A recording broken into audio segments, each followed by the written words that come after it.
على مصر مين يبعت سلامي في كلمتين يا هلا الله مشتاق لناسها الطيبين ودي ياما فيها مخلصين يا ما شاء الله وأزهر العلماء تقدر تقول ما تشاء الله بدعي لهم رب السماء وقولوا آمين إن شاء الله إن شاء الله. بسم الله الرحمن الرحيم. الحمد لله رب العالمين وأفضل الصلاة وأتم التسليم على سيدنا محمد وعلى آله وصحبه أجمعين. اللهم لا علم لنا إلا ما علمتنا إنك أنت العليم الحكيم. اللهم علمنا ما ينفعنا وانفعنا بما علمتنا وزدنا علما وصل اللهم وسلم وبارك على سيدنا محمد وعلى آله وصحبه أجمعين.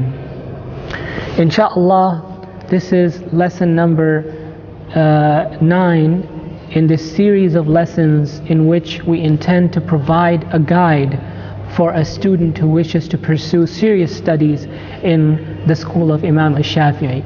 And we've been talking for the last 2 lessons about what's referred to as the golden chain in the Shafi'i school. We have spoken about Imam al-Shafi'i, Imam al-Muzani, Imam al-Haramain al-Juwayni, Imam al-Ghazali, and Imam al-Rafi'i in the previous lessons. And today we will talk about the final scholar in this chain, which is Imam al-Nawawi rahimahullah ta'ala, Imam Abu Zakaria Yahya ibn Sharaf al-Nawawi or al-Nawawi rahimahullah ta'ala, who died in the year 676 Hijrah. Imam al-Nawawi is perhaps the most important scholar in the Shafi'i school after Imam al-Shafi'i himself. And this is primarily because of the role that he played in establishing the preponderant views in various fiqh issues in the Shafi'i school. He established the preponderant views once and for all and ended disagreements that existed before him in the school of Imam al-Shafi'i, such that when we want to know the mu'tamad of the Shafi'i school today, the preponderant view of the Shafi'i school today on virtually any issue, we can go back to the books of Imam al-Nawawi and what we find him saying is pretty much the preponderant view. Of course, that's generally the case, and I will mention nuances to that, but that's generally the case. I will talk about some of the nuances that are associated with that. But first of all, Imam al-Nawawi rahimahullah ta'ala was born in the town of Nawa, which is a few miles outside of the city of Damascus. After he was born, when he was young, he migrated to Damascus, where he spent the rest of his life studying under many different scholars, all the different sciences. And he also began to write his books in Damascus. And he died at the age of 45, rahimahullah ta'ala, when he was 45 years old. In his hometown of Nawa, and he's buried there. Imam al-Nawawi wrote a number of books in the Shafi'i school that are extremely important. We will talk about most of his books in this session, insha'Allah ta'ala. The first book that I want to mention is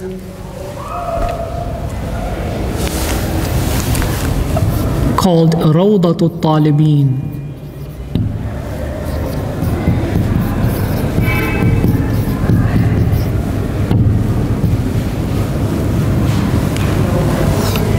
Rawdatul Talibin is a summary of Al-Aziz of Imam al-Rafi'i.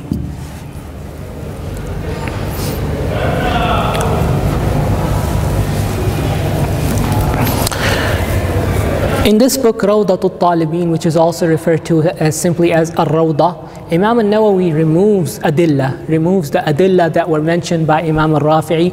He removes all the evidences and the reasonings and sticks to the fiqhi issues. And he also corrects some of the tarjihat of Imam al-Rafi'i. In fact, that is one of the most important things that he does in all of his books, that he corrects, either verifies or corrects the tarjihat of Imam al-Rafi'i, the preponderances of Imam al-Rafi'i rahimahullah ta'ala. And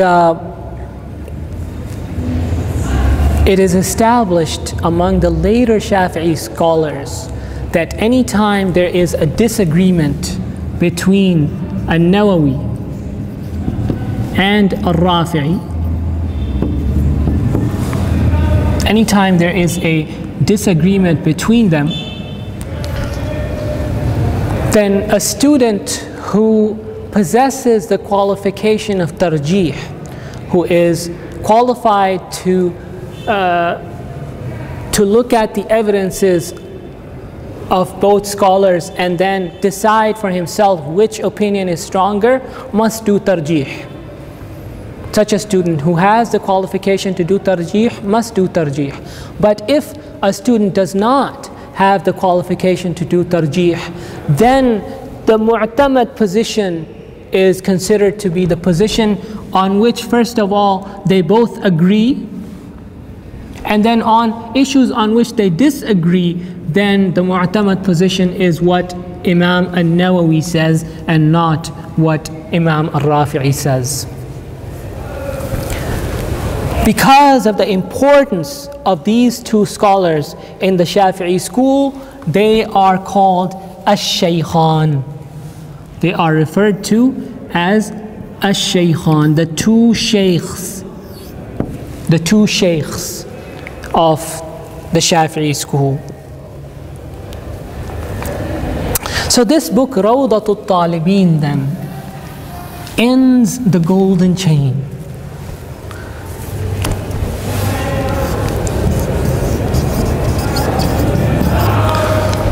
So in essence, this is the golden chain from Imam al-Shafi'i's teachings to Muzani in the Mukhtasar, to the Nihaya, to al-Basit, to al-Wajiz, to al-Aziz, to al-Rawdah, Rawdatul Talibin.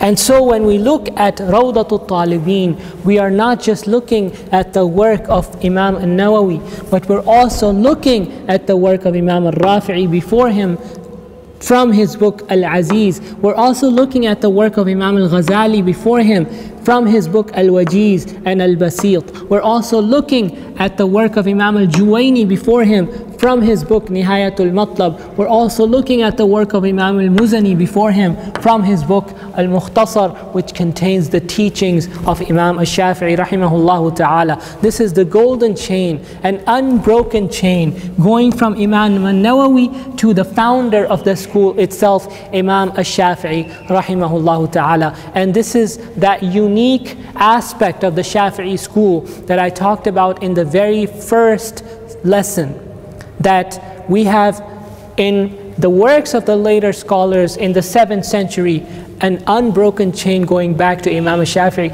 And this chain actually continues. This chain continues, as I mentioned before, because Rawdatul Talibin was then taken by scholars who wrote summaries on it. So we have Al-Rawd Al-Talib,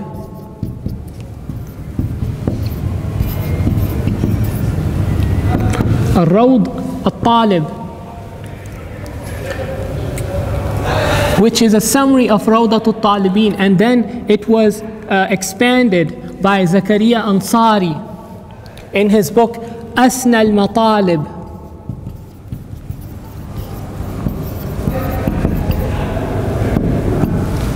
Asna al-Matalib by Zakaria al-Ansari in the 10th century. Okay, in the 10th century. So the chain continues. And then Zakaria Ansari has students, Ibn Hajar and Al-Ramli and Al-Khatib Al-Shirbini in the 11th century, and so on and so forth. So the chain continues. But this is what is referred to as the golden chain. Now, talking about Imam An-Nawawi, let's talk about some of his other books as well.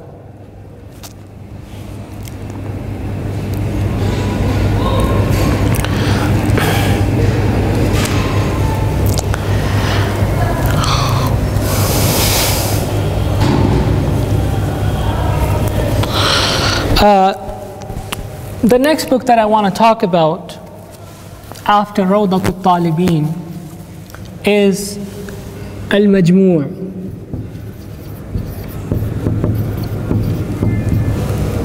Sharh Al-Muhadhab.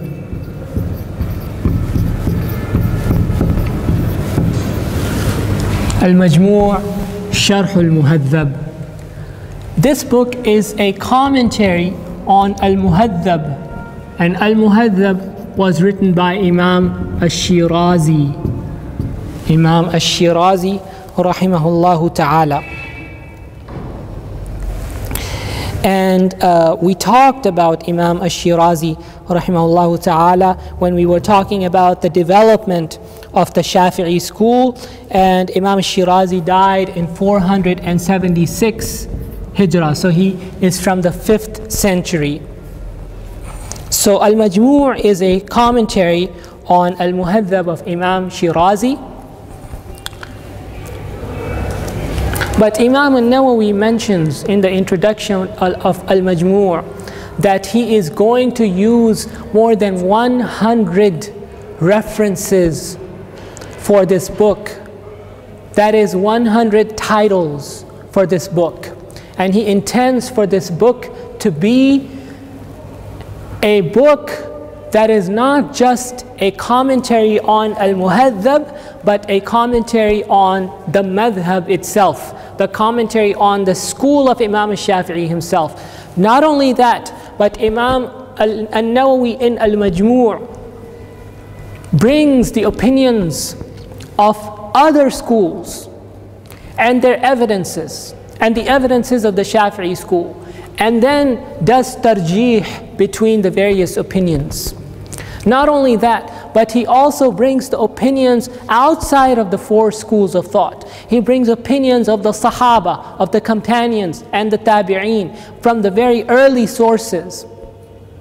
And therefore Al-Majmu' is a book of comparative fiqh in addition to being an encyclopedia of the Shafi'i school. However, Imam An-Nawawi rahimahullah ta'ala could not complete Al-Majmu'. He passed away before he could complete it. He reached the chapter of riba. So he did complete the portion of ibadat, worship, but he could only reach the chapter of riba in the chapter of mu'amalat, in the chapter of financial transactions. Then Imam As-Subki, Imam Taqiyuddin As-Subki,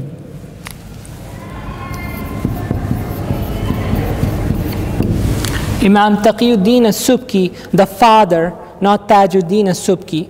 Imam Taqiyuddin Subki from the 8th century, who died in 756, who we talked about before, he tried to complete Al-Majmu'. He tried to complete Al-Majmu'. However, he also could not finish Al-Majmu'. He also passed away after only completing a portion of it. He couldn't complete all the remaining chapters in fiqh. And yet, there is a big difference between the work of As-Subki and the work of An-Nawawi.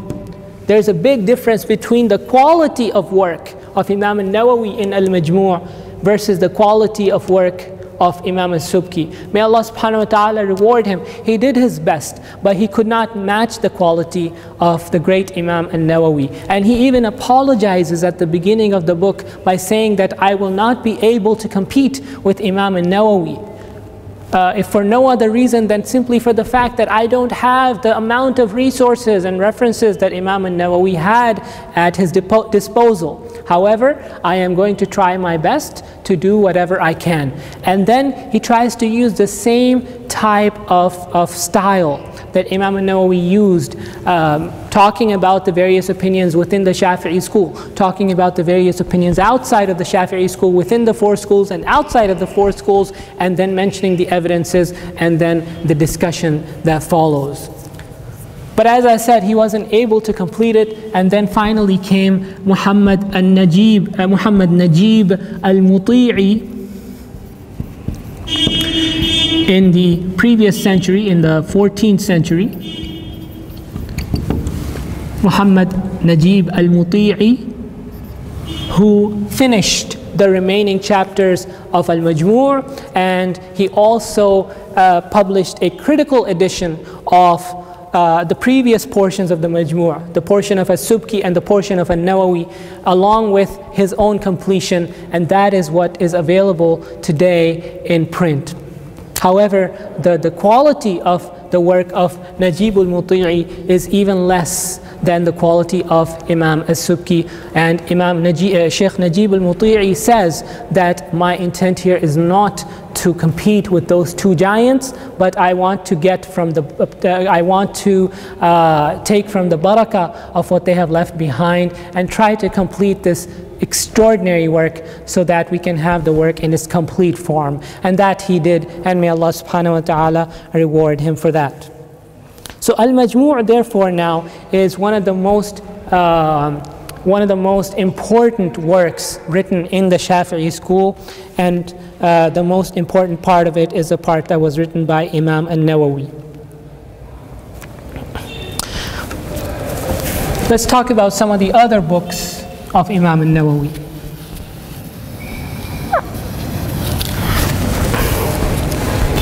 He wrote a book called At-Tanqih. At-Tanqih. And At-Tanqih is a commentary on Al-Wasit. It's a commentary on Al-Wasit, which was one of the books of Imam Al-Ghazali, rahimahullah ta'ala. But Imam al-Nawawi did not finish this book either. He passed away before he could finish it. He only reached the chapter of Salah. The chapter of Salah. And this book is unfortunately not available today. Then Imam al-Nawawi also wrote another book called At-Tahqiq. At-Tahqiq, which is a commentary of At-Tanbih, which is a commentary of At-Tanbih, which was written by Imam al-Shirazi. And this book is also incomplete. Imam al-Nawawi only reached the chapter of Salatul Musafir, the chapter of the traveler's prayer. And he passed away after that, rahimahullah ta'ala.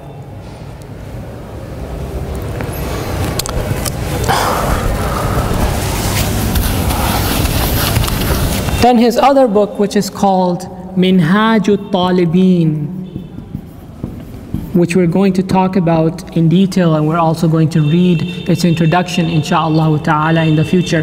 Minhajut Talibin, or simply referred to as Al-Minhaj, which is a summary of Al-Muharrar. Al-Muharrar of Imam Al-Rafi'i. Minhajut Talibin.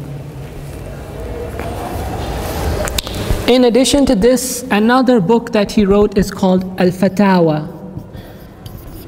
Al-Fatawa. And finally, the last book that I would like to mention. He has other books as well, but the last book that I would like to mention is his commentary on Sahih Muslim, called Sharh Sahih Muslim. Sharh Sahih Muslim, which is also, it has the title Al-Minhaj.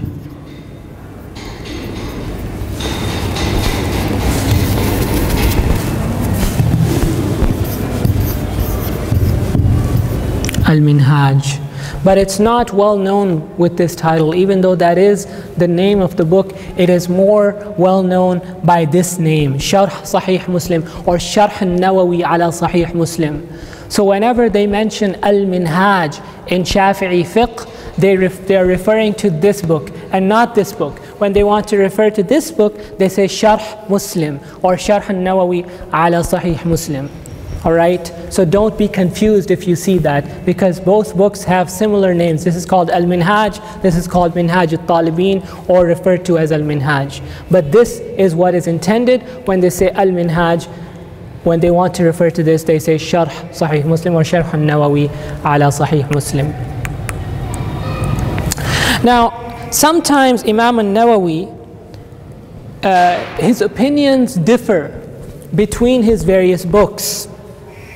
Sometimes he will have one opinion about a particular issue in this book, but a different opinion in this book, and maybe a third opinion in this book. So his opinions vary between his different books. So the Shafi'i scholars have put an ordering to his books in level of preponderance.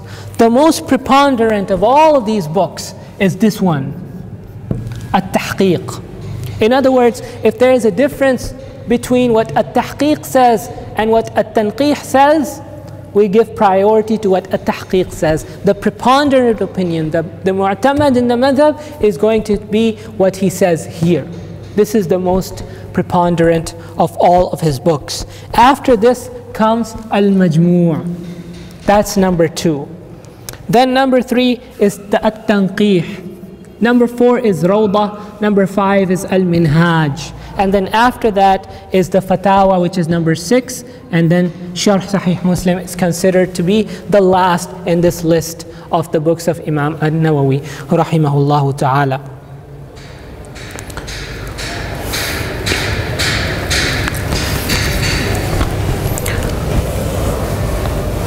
So these are the most important books of Imam al-Nawawi, and with this we have come to the end of the golden chain of the Shafi'i school.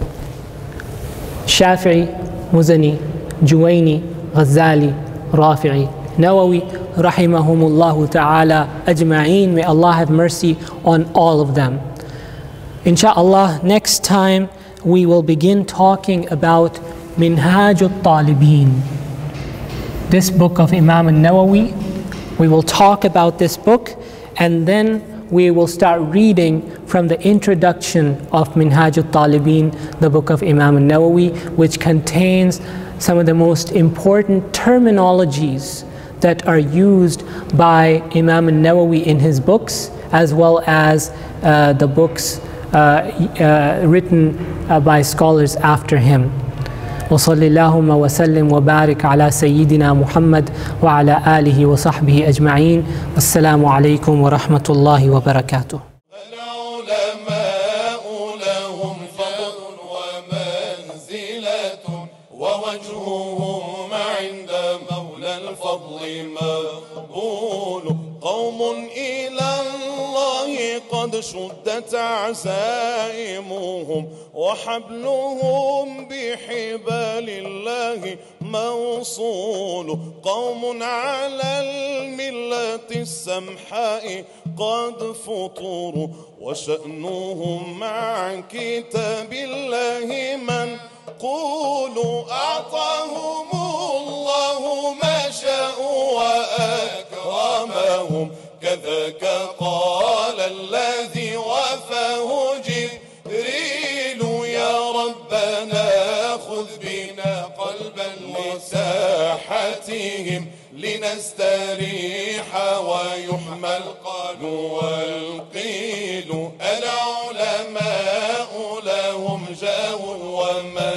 منزلة ووجههم عند مولى الفضل ما